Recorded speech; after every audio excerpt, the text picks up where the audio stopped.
I was once told that walking through a doorway could cause someone to forget even the most precious memories they had. Memories of good, memories of bad, memories of love and of loss, all tucked away neatly, stored like the worn-out blankets that were kept to dress the rainy days and bad habits that happen from time to time. Or what it felt like to rest your head on a friend's shoulder that still carries with it the creases from where you last placed your heart. Just like that. Gone within a single step. That somehow 3 beams and an imaginary line drawn across some old aching floorboards were all that stood between you and the infinite silence of the very things that once colored your mind with sound. It's funny. You can make yourself believe almost anything if you think about it for long enough. Was that you? Was that you? I was once told that the love I felt beating inside my chest was nothing more than my mind playing an unfair trick on my heart. And like a pair of dice dancing along the uneven pavement, their fate, much like yours or mine, had already been decided.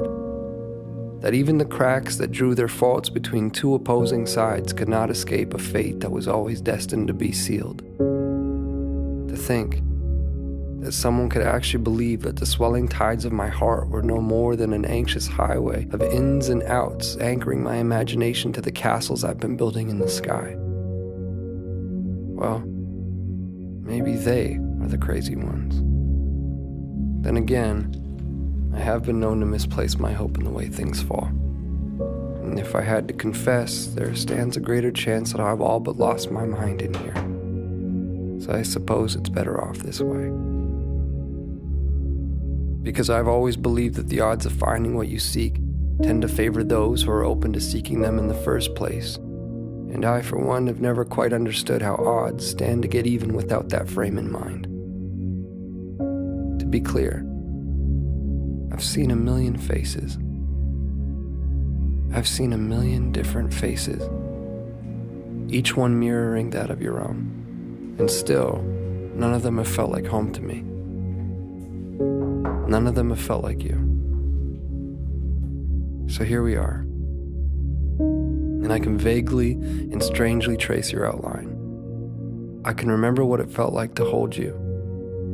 I can remember what it was like to stare blindly into your eyes for what felt like an eternity. How could I forget that? I could never forget that. I could never forget you.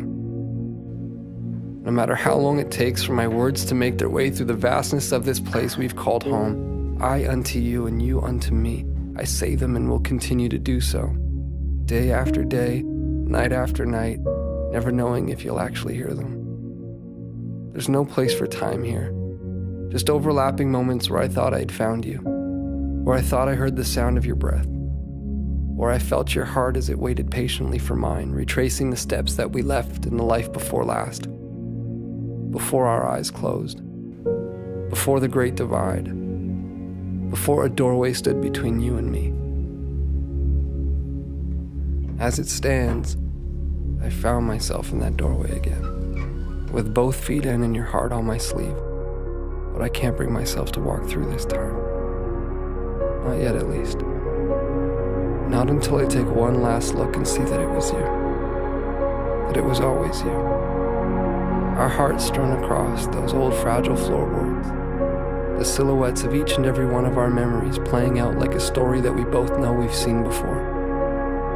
I remember now. This was where I first found you. Beyond those closed doors, I will find you again.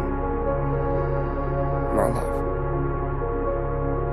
I will find you again.